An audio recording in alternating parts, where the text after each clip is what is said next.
Innal hamdalillah nahmaduhu wa nasta'inuhu wa nastaghfiruhu wa natubu ilayh wa na'udzu billahi min shururi anfusina wa min sayyiati a'malina may yahdihillahu fala mudilla lahu wa may yudlil fala hadiyalah. Asyhadu an la ilaha illallah wahdahu la syarika lah wa asyhadu anna Muhammadan abduhu wa rasuluhu la nabiyya ba'dah. Ya ayyuhalladzina amanu taqullaha haqqa tuqatih wa la tamutunna illa wa antum muslimun. Fa inna asdaqal hadithi kitabullah wa khairal huda huda Muhammadin sallallahu alaihi wasallam wa syarrul umuri muhdatsatuha wa kullu muhdatsatin bid'ah wa kullu bid'atin dhalalah wa kullu dhalalatin finnar. Ma'asyiral muslimin, usikum wa nafsi bi taqwallah faqad fazal muttaqun. Sungguhnya di saat-saat ini banyak sekali para pakar yang berbicara tentang solusi-solusi yang ditawarkan untuk menghadapi problematika kehidupan. Dari problematika yang terkait dengan masalah keluarga, kemasyarakatan, hingga problematika yang terkait dengan kenegaraan. Solusi-solusi tersebut yang mereka tawarkan boleh saja untuk diterapkan dan diuji coba. Tetapi di sana ada solusi yang terbaik yang datang dari Allah Subhanahu wa taala, dari Zat yang berada di atas langit yang tujuh, yang bersemayam di atas arsy-Nya. Solusi yang Allah sebutkan dalam Al-Quran untuk segala problematika, yaitu bertakwa kepada Allah Subhanahu wa taala. Allah Subhanahu wa taala berfirman, "Wa may yattaqillaha yaj'al lahu makhraja." Barang siapa bertakwa kepada Allah, maka Allah akan berikan solusi kepadanya. Permasalahan apapun yang dihadapi, hendaknya kembali kepada ketakwaan kepada Allah Subhanahu wa taala. Allah telah janjikan untuk memberikan solusi. Dan Allah berikan rizki dari arah yang tidak sangka-sangka. Wa may yattaqillaha yaj'al lahu makhraja. Siapa yang bertakwa kepada Allah, maka Allah akan berikan solusi baginya. Wa yarzuquhu min haitsu la yahtasib. Dan Allah akan berikan dia rezeki dari arah yang dia tidak sangka-sangka. Wa may yatawakkal 'ala Allah fa huwa hasbuh. Barang siapa yang bertawakal kepada Allah, maka cukuplah Allah baginya. Ayat ini turun terkait dengan permasalahan rumah tangga yang sangat pelik, yaitu permasalahan perceraian. Dan ayat ini adalah salah satu ayat dari surat At-Talaq, surat perceraian. Kita tidak pungkiri bahwasanya permasalahan yang paling pelik dihadapi oleh seorang lelaki dan seorang wanita adalah permasalahan rumah tangganya, terlebih sampai pada derajat perceraian. Dan betapa berat seorang menghadapinya terkait dengan anak-anak, terkait dengan mertua, terkait dengan orang tua, terkait dengan tetangga. Maka permasalahan yang sangat pelik. Tetapi Allah sebutkan, siapa yang bertakwa ketika menceraikan atau ketika diceraikan, Allah akan berikan solusi baginya.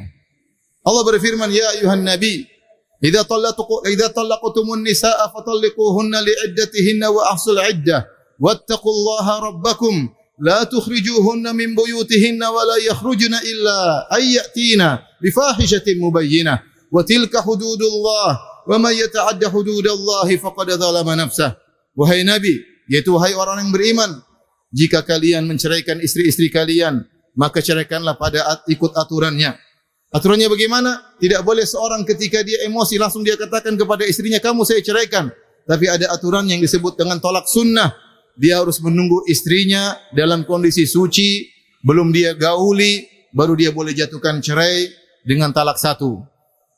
Dia harus menunggu istrinya dalam kondisi suci, tidak dia gauli, baru kemudian dijatuhkan talak satu. Betapa banyak kaum muslimin tidak mengerti akan hukum ini, tidak mengerti tentang tata aturan perceraian. Kemudian dia ceraikan istrinya kapan saja dia emosi, istrinya sedang haid, istrinya sudah dia jimai, kemudian jatuhkan cerai, dia telah melanggar aturan Allah Subhanahu wa taala. Demikian juga di antara aturan cerai, kalau sudah menceraikan istri tidak boleh diusir dari rumah, biar dia tinggal di rumahnya. Kata Allah, "La tukhrijuhunna min buyutihinna." Jangan kalian mengusir istri-istri kalian yang sudah diceraikan dari rumah mereka. Kemudian juga para wanita tidak boleh keluar dari rumah mereka. Wala yakhrujna, dan juga mereka yang diceraikan tidak boleh keluar dari rumah. Lihatlah aturan yang dilanggar oleh kaum muslimin dan kaum muslimat. Betapa banyak wanita belum diceraikan sudah kabur dari rumahnya, apalagi sudah diceraikan. Allah mengatakan, "Wattaqullaha rabbakum." Bertakwalah kepada Allah dalam menceraikan dan tatkala diceraikan. Kata Allah, "Wa tilka hududullah." Itulah batasan-batasan Allah. "Wa man yata'adda hududallahi faqad zalama nafsah." siapa yang melanggar batasan-batasan Allah, maka dia telah menzalimi dirinya sendiri. Sehingga banyak kasus perceraian, tidak ada solusi bagi mereka. Tidak ada solusi bagi sang lelaki dan tidak ada solusi bagi sang wanita. Anak-anak terbengkalai, rumah tangga hancur, broken home, kerusakan ekonomi, terjerumus dalam perzinahan, terjerumus dalam perselingkuhan. Semuanya karena tidak bertakwa ketika menjalani hukum Allah Subhanahu wa taala. Ini masalah rumah tangga. Demikian juga masalah kemasyarakatan. Hendaknya dihadapi dengan ketakwaan. Bahkan permasalahan negara hendaknya dijalani dengan ketakwaan, dihadapi dengan ketakwaan. Allah Subhanahu wa taala berfirman, "Walau anna ahlal qura amanu wattaqau lafatahna 'alaihim barakatim minas sama'i wal ard." Seandainya penduduk suatu negeri beriman dan bertakwa, kami akan bukakan keberkahan dari langit dan bumi. Namun, sudahkah mereka beriman? Lihatlah kondisi kita, ma'asyiral muslimin. Kita berbicara tentang kaum muslimin dan kaum muslimat. Betapa banyak dari kaum muslimin yang terjerumus dalam praktek riba. Betapa banyak kaum muslimin justru menganggap riba adalah sumber ekonomi yang kuat. Betapa banyak para wanita yang meninggalkan jilbab mereka. Betapa banyak wanita yang mengumbar aurat mereka di jalan-jalan. Bahkan wanita-wanita yang berjilbab, terkadang sebagian mereka hilang rasa malu dari diri mereka.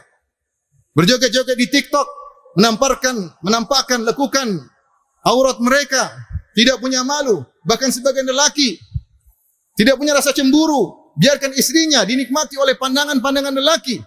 Dia bangga ketika istrinya bisa membuat ngiler para lelaki-lelaki yang lain. Attaqullah, bertakwalah kepada Allah Subhanahu wa taala.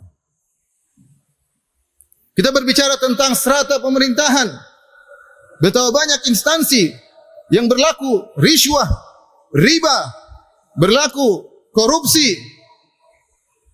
Terkadang seorang ingin menjalankan urusan pemerintahan, tidak bisa dia jalankan kecuali harus membayar, menyogok, dan suatu hal yang biasa. Bahkan jika ada pegawai yang jujur dan bertakwa kepada Allah, maka disingkirkan, dilengserkan, dimandulkan kreasinya. Kenapa? Karena dia jujur kepada Allah. Dia ingin mencari rezeki yang halal. Dia tidak ingin dirinya masuk neraka, tidak ingin anaknya masuk neraka. Tetapi dia terjebak dengan sistem yang ada. Allahul musta'an. Ma'asyiral muslimin, marilah kita masing-masing introspeksi diri. Kembalilah untuk bertakwa kepada Allah Subhanahu wa taala. Jauhilah dosa-dosa sejauh-jauhnya, baik dosa-dosa besar maupun dosa-dosa kecil. Tahukah Anda apa itu takwa? Takwa dalam bahasa Arab artinya adalah wiqayah, yaitu penghalang. Kata para ulama, anta ja'ala bainaka wa baina adzaballahi wiqayah, yaitu engkau menjadikan penghalang antara dirimu dengan neraka jahanam. Jaga dirimu jangan sampai terjerumus dalam neraka jahanam. Caranya bagaimana? Dengan meninggalkan seluruh kemaksiatan sebisa mungkin. Seorang penyair berkata, "Khallidz dzunuba saghiraha wa kabiraha dzaka tuqa wasna kamashin fawqa ardi syauqi yahdharu ma yara la tahqiranna saghiratan innal jibala minal hasa." Tinggalkanlah dosa-dosa yang besar maupun yang kecil. Jadilah engkau seperti orang yang berjalan di atas jalan yang penuh dengan duri. Dia berhati-hati, jangan sampai keinjak duri. Duri besar maupun duri yang kecil. Kemudian jangan remehkan dosa-dosa kecil. Ketahuilah bahwasanya gunung itu tersusun dari kerikil-kerikil yang kecil. Aqulu qouli hadza astaghfirullah li wa lakum wa li sa'iril muslimin min kulli dhanbin wa khati'ah fastaghfiruhu innahu huwal ghafurur rahim.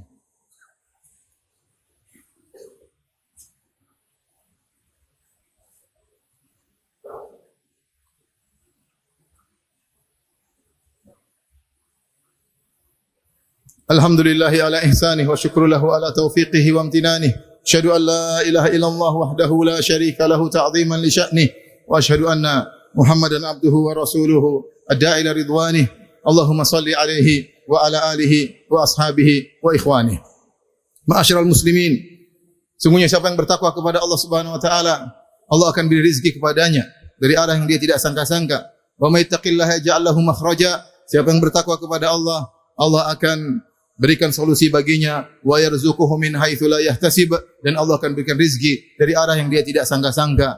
Jika seorang diberi rezeki oleh Allah Subhanahu wa taala dari arah yang dia tidak sangka-sangka, mudah-mudahan itu pertanda dia bertakwa kepada Allah Subhanahu wa taala. Dan sebaliknya jika seorang ternyata menghadapi permasalahan dan tidak ada solusi baginya, maka hendaknya dia curigai ketakwaannya. Karena Allah telah menjamin, "Wa may yattaqillaha yaj'al lahu makhraja." Barang siapa bertakwa kepada Allah, maka Allah akan berikan solusi baginya.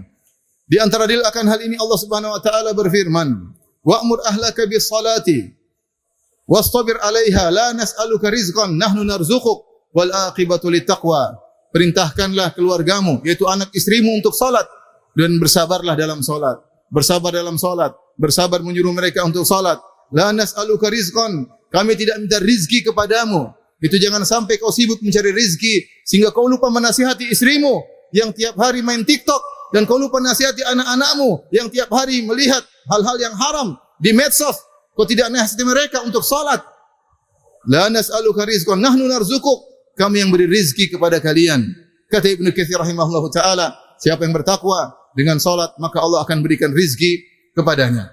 Bahkan Allah Subhanahu wa taala berfirman tentang para jin, kata Allah Subhanahu wa taala, "Wa allaw istaqamu 'ala tariqati la asqainahum ma'an ghadaqa." Seandainya para jin tersebut mereka lurus di atas jalan yang Allah di atas jalan Allah Subhanahu wa taala, maka kami akan berikan kepada mereka rezeki yang berlimpah.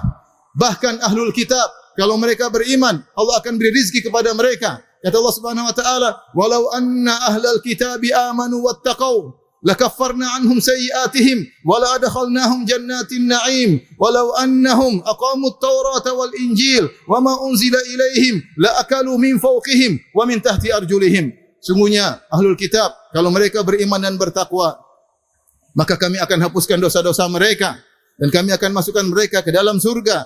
Seandainya mereka menegakkan Taurat dan Injil dan apa yang diturunkan kepada mereka dijalankan dengan benar, maka la akalu min fawqihim wa min tahti arjulihim, maka mereka akan makan dari rezeki dari atas mereka dan dari bawah kaki-kaki mereka. Lihatlah, Allah menjanjikan siapa yang menegakkan hukum-hukum Allah, jangankan kaum muslimin, bahkan ahlul kitab, kalau mereka menjalankan hukum-hukum Taurat dan Injil dengan cara yang benar, maka Allah akan bukakan rezeki pada mereka. Maka sungguh menyedihkan kita dapati sebagian kaum muslimin yang meyakini bahwasanya solusi terhadap masyarakat adalah dengan meninggalkan Al-Quranul Karim. Kita sedih mendapati sebagian kaum muslimin yang justru meyakini bahwasanya solusi kepada masyarakat dengan memerangi hukum-hukum Allah Subhanahu wa taala. Mereka ridha dengan hukum-hukum yang mereka buat, lantas mereka memerangi hukum-hukum Allah Subhanahu wa taala. Sebagian mereka menyangka bahwasanya rizki diperoleh dengan membuka pabrik-pabrik bir. Mereka tidak tahu bahwasanya Allah akan menurunkan hukuman kepada mereka. Dan bahwasanya penyakit-penyakit sosial akan muncul setelah itu. Rusak-rusaknya anak-anak muda. Rumah tangga menjadi hancur. Mereka menyangka bahwasanya dengan membuka tempat-tempat prostitusi, maka akan menambahkan rizki, masukan bagi masyarakat. Ternyata memang ada pemasukan, tapi setelah itu kehancuran rumah tangga, anak-anak jadi rusak, narkoba tersebar di mana-mana. Mereka mencari solusi bukan dengan ketakwaan, tapi mereka mencari solusi dengan maksiat kepada Allah Subhanahu wa taala, wal iyadzu billah. Wahai kaum muslimin, kembalilah kepada Allah Subhanahu wa taala. Solusi yang Anda cari dengan maksiat bukan solusi, malah akan membawa kebinasaan di dunia dan juga ketika sakaratul maut dan ketika dalam alam barzah.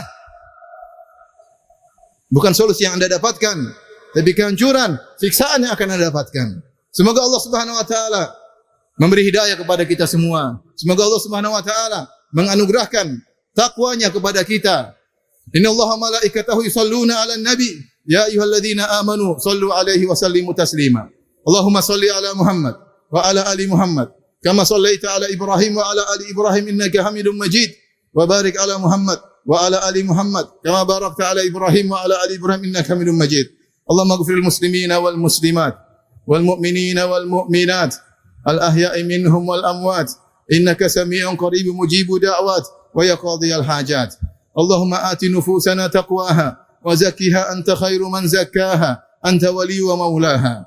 اللهم إنا نسألك الهدى والتقى والعفاف والغنى. اللهم إنا نسألك الهدى والتقى والعفاف والغنى. اللهم اجعلنا من المتقين. اللهم اجعلنا من المتقين. اللهم آمنا في أوطاننا. اللهم آمنا في أوطاننا وأصلح أئمتنا وولاة أمورنا. اللهم اجعل هذا البلد آمنا مطمئنا سخاء رخاء وسائر بلاد المسلمين. ربنا ظلمنا أنفسنا وإن لم تغفر لنا وترحمنا لنكونن من الخاسرين. ربنا آتنا في الدنيا حسنة وفي الآخرة حسنة وقنا عذاب النار وأقيموا الصلاة.